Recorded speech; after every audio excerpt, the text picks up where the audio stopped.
Everyone, welcome back to my channel. अभी तक हमने क्लास 12 रिवीजन सेक्शन से गवर्नमेंट बजट का एक टॉपिक क्लियर कर लिया था। अब इस चैप्टर को फट से आगे बढ़ाते हैं। गवर्नमेंट बजट में नेक्स्ट जो टॉपिक आता है वो आता है कंपोनेंट्स ऑफ बजट। अब बजट मैं आपको बताई थी कि क्या रहता है, mixture of both revenues of government की कितनी कमाई हो रही है और कितने खर्चे हो रहे हैं, एक्सपेंडिचर। तो गवर्नमेंट बजट कैसे बनता है, रिवेन्यूज को भी देखा जाता है और उसके साथ साथ उनके खर्चों या एक्सपेंडिचर को भी देखा जाता है। ठीक है, तो दो टाइप के रिवेन्यूज रहते हैं और दो टाइप के एक्सपेंडिचर रहते हैं। एक होता है रिवेन्यू बजट और दूसरा होता है capital budget. Capital revenue, capital receipt या रिवेन्यू रिसिप्ट या रेवेन्यू कैपिटल। तो कैपिटल बेसिस पे बात करें तो वो आपके एसेट्स को डायरेक्टली अफेक्ट करेगा, और अगर रिवेन्यू में बात करें तो जो नॉर्मल आपकी डेली के जो ट्रांजैक्शंस हो रहे हैं, आपकी कोई कमाई हो रही है, तो वो रेवेन्यू में आता है। ठीक है, तो दो कैटेगरीज के बजट हम लोग को पढ़ने, एक कैपिटल बेसिस पे जो कि बिल्डिंग्स या थोड़ा ज्यादा अमाउंट में हो, और एक रेवेन्यू जो कि नॉर्मल बेसिस पे हो। ठीक है, तो दो रहते हैं कंपोनेंट्स ऑफ बजट में, एक रेवेन्यू बजट रहता है और एक कैपिटल बजट। ठीक है, स्टार्ट करेंगे हम लोग बजट रिसिप्ट से। मैंने आपको बताया था ना कि बजट रेवेन्यू रिसिप्ट से बनता है और एक्सपेंडिचर से बनता है, खर्चे और कमाई। तो इस वीडियो में हम लोग अभी डिस्कस करेंगे बजट रिसिप्ट्स। कैसे कैसे किस किस सोर्सेस रहते हैं जिससे गवर्नमेंट को इनकम आती है। तो हम लोग को इसको दो पहलू में पढ़ना है। एक हम लोग पढ़ेंगे रेवेन्यू रिसिप्ट्स और दूसरी पढ़ेंगे कैपिटल के बेसिस पे। ठीक है, तो स्टार्ट करते हैं। इसका एग्जांपल या डेफिनेशन आप लिख सकते हो कि budget receipts are those receipts, या बोल सकते हो refers to as estimated money receipts of the government from all sources. Budget receipt में वो सारी चीजें रहती है कि रिसिप्ट मतलब क्या होता है, पैसा आना।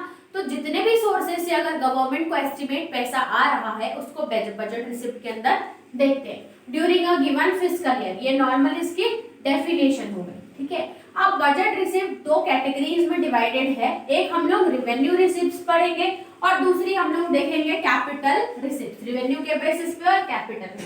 ठीक है, अब बात करते हैं रेवेन्यू की। रेवेन्यू मतलब गवर्नमेंट का पैसा आ रहा है, वो जा रहा है। ठीक है, आ रहा है मतलब उसमें उसको कोई एसेट कैपिटल कोई अफेक्ट नहीं पड़ रहा, ना ही उसकी कोई लायबिलिटी पे अफेक्ट पड़ रहा है। जैसे कि अगर मैं डेली कुछ सेल करती हूँ और मुझे उससे पैसा आ रहा है तो वो मेरे कैपिटल या मेरे घर बार या मेरी बिल्डिंग्स को अफेक्ट नहीं कर रहा। ठीक है, तो रेवेन्यू रिसिप्ट्स ऐसी रिसिप्ट्स रहती है जो कि ना ही आपकी लायबिलिटी को बढ़ाती है ना ही एसेट को कम करती है। तो इसकी डेफिनेशन ऐसे बनेगी, revenue receipts refers to those receipts which neither create any liability, आपकी कोई लायबिलिटी इंक्रीज नहीं हो रही है, nor causes reduction। पैसा तो आ रहा है, आपकी लायबिलिटी भी नहीं बढ़ रही, ना ही आपके एसेट्स कम हो रहे हैं, वो सारी होती है रेवेन्यू रिसिप्ट्स। रेवेन्यू रिसिप्ट्स का आप एग्जांपल लिख सकते हो, टैक्स लिवाइड बाय गवर्नमेंट। अब गवर्नमेंट आपसे टैक्स लेते हैं। ठीक है, अब हम नॉर्मल पीपल अगर गवर्नमेंट को टैक्स दे रहे हैं तो गवर्नमेंट को पैसा आ रहा है, इससे गवर्नमेंट को कोई एसेट कोई बिल्डिंग बेचनी पड़ी क्या पैसा आने के लिए? नहीं।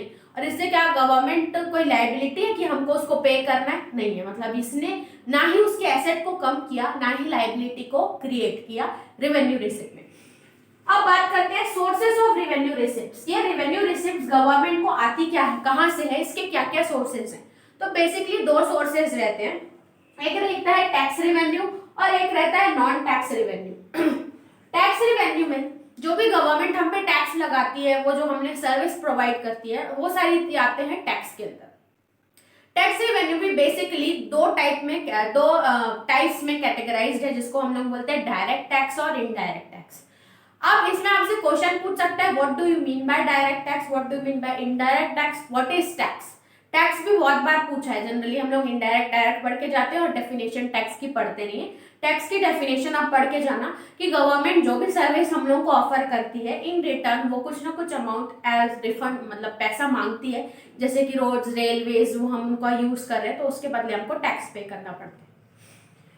डायरेक्ट और इनडायरेक्ट टैक्स। डायरेक्ट टैक्स ऐसी टैक्स रहती है जो कि पर्सन को खुद ही उसको पे करना रहता है। जैसे कि इनकम टैक्स, वो आपकी इनकम पे ही पड़ता है। जैसे आपकी 5 लाख इनकम है, उस पर कुछ परसेंट आप टैक्स कर रहे हो, मतलब उसकी लायबिलिटी है, उसका जो पेमेंट अमाउंट है, वो जो भार है, वो सिर्फ आप पे आ रहा है, मतलब आप ही डायरेक्ट उसको पे करोगे। वो होती है डायरेक्ट टैक्स, जो कि पर्सन खुद ही पे करता है और उसका सारा अमाउंट उस पे ही आता है। बात करते हैं इनडायरेक्ट टैक्स की। इनडायरेक्ट टैक्स ऐसी टैक्स रहती है उसको आपको डायरेक्ट पे नहीं करना पड़ता। फॉर एग्जांपल जीएसटी, जीएसटी एक इनडायरेक्ट टैक्स है, वो गुड्स एंड सर्विसेज। आप किसी भी ऑर्गेनाइजेशन या बोल सकते हैं इंस्टीट्यूट में जाते हैं या होटल्स में ही जाते हैं, उसमें आपसे जीएसटी का पैसा लिया जाता है, आप खुद उसको पटाने नहीं जाते हैं, वो लोग डायरेक्टली पटाते हैं। वो तो ठीक है, इसमें आप डायरेक्ट नहीं पटा रहे हो लेकिन इनडायरेक्टली आप उसको पैसा दे रहे हो, तो ये इसका डायरेक्ट लोड आप पे नहीं पड़ता, अदर पर्सन पे पड़ता है। ठीक है, तो burden can be shifted in indirect tax, लेकिन डायरेक्ट टैक्स में आपको खुद ही पैसा पे करना होता है। तो दो टाइप की टैक्स, इसके एग्जांपल जैसे कि जीएसटी, एंटरटेनमेंट टैक्स हो गई और सर्विस टैक्स हो गई, ये सारी इनडायरेक्ट टैक्स में आती है। तो ये हमने देखा अबाउट टैक्स रेवेन्यू, जिसमें दो कैटेगरी है, direct tax and indirect tax. फिर आता है नॉन टैक्स रेवेन्यू। अब नॉन टैक्स के बजाय अलावा भी गवर्नमेंट को हम बहुत पैसे देते हैं अदर सोर्सेज है, जैसे कि हाँ, अगर मैं लाइसेंस बनवा रही हूँ अपना तो भी गवर्नमेंट को पैसा जा रहा है, कोई मॉन्यूमेंट्स को विजिट कर रही हूँ तो भी गवर्नमेंट को पैसा जा रहा है, अगर मैं कोई रूल ब्रेक कर रही हूँ तो गवर्नमेंट मुझसे पेनाल्टी ले रही है, फाइन्स ले रही है, वो भी गवर्नमेंट को पैसा जा रहा है। बहुत सारी ऐसे सर्विस चार्जेस है जो मैं गवर्नमेंट को पे कर रही हूँ, जो कि ना ही टैक्स है, वो नॉन टैक्स में आता है। और बहुत सारी ऐसे कमीशन फीस रहती है या इंटरेस्ट रहते हैं या गवर्नमेंट बहुत सारे बिजनेस भी चलाती है ना, गवर्नमेंट अपार्टमेंट्स या पब्लिक अंडरटेकिंग्स, उससे भी उसको पैसा आता है। ठीक है, तो इसमें आप बोल सकते हो गवर्नमेंट के प्रॉफिट, जो licence fee, fines and penalties. वैसे इसमें बहुत सारे एग्जाम्पल हैं, मैंने 3 ही लिखे हैं, आप कुछ भी एक्सप्लेन कर सकते हैं। इसका मतलब आप पूरा रीड कर लो, अगर वो आपसे पूछेगा कि ये टैक्स में आता है या नॉन टैक्स में आता है तो आप अच्छे से बताओगे जब आप सारे एग्जाम्पल्स पढ़ लोगे। अब हमने देखा बजट रिसीप्ट्स, अब नेक्स्ट आते हैं बजट रिसीप्ट्स में हमने देखा रेवेन्यू रिसिप्ट। रेवेन्यू रिसिप्ट के बाद आता है कैपिटल रिसिप्ट। कैपिटल नाम से ही पता चल रहा है कि इसमें कहीं ना कहीं आपके एसेट्स तो कम होंगे ही और लायबिलिटीज भी बढ़ेगी, क्योंकि आपके पास पैसा आ रहा है। अगर मैं पैसा बोरो कर रही हूँ, किसी से ले रही हूँ, इसका मतलब मेरी लायबिलिटी बढ़ गई। ठीक है, और अगर मुझे कुछ सामान बेच के पैसा आ रहा है, इसका मतलब मेरे एसेट कम हो गए। तो कैपिटल रिसिप्ट्स ऐसी रिसिप्ट्स रहती है, या तो वो आपकी लायबिलिटी को क्रिएट करती है या वो आपके एसेट्स को कम करती है। इसमें ऐसा कुछ नहीं था लेकिन कैपिटल में है, तो अगर पढ़ेंगे तो कैसे पढ़ेंगे?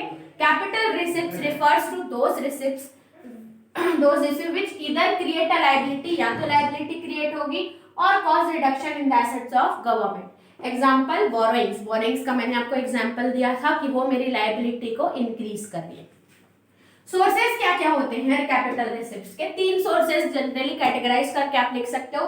एक होता है बोरोइंग्स, बोरोइंग्स अभी तक आपने एग्जांपल डिस्कस किया। एक होता है recovery of loan. For example अगर मैंने किसी को लोन दे के रखा है और उसमें से इंटरेस्ट जनरेट हो रहा है, मतलब वो मेरा एसेट है ना, मुझे उससे इंटरेस्ट मिल रहा है तो वो मेरा एसेट है। अगर वो पूरा लोन ही पे कर देगा तो अब मुझे ना ही ऐसा रहेगा कि इंटरेस्ट मिलने वाला है, तो कहीं ना कहीं एक मेरा एसेट था जो कि कम हो गया, तो ये एसेट को कम करता है। उसके बाद this investments and small savings जो कि गवर्नमेंट करती है।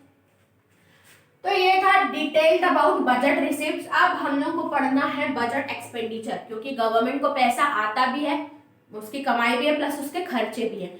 तो इस वीडियो में बस इतना ही रखते हैं। नेक्स्ट की वीडियो में हम लोग देखते हैं कि गवर्नमेंट बजट एक्सपेंडिचर क्या क्या है। आई होप आपको सब समझ में आया होगा। ये बेसिक मतलब शॉर्ट रिवीजन के लिए बहुत ही अच्छा है। और अगर आपको लेक्चर पसंद आया तो don't forget to subscribe the channel. तो चलिए मिलते हैं नेक्स्ट वीडियो में नेक्स्ट टॉपिक के साथ। तब तक के लिए थैंक्स फॉर वॉचिंग।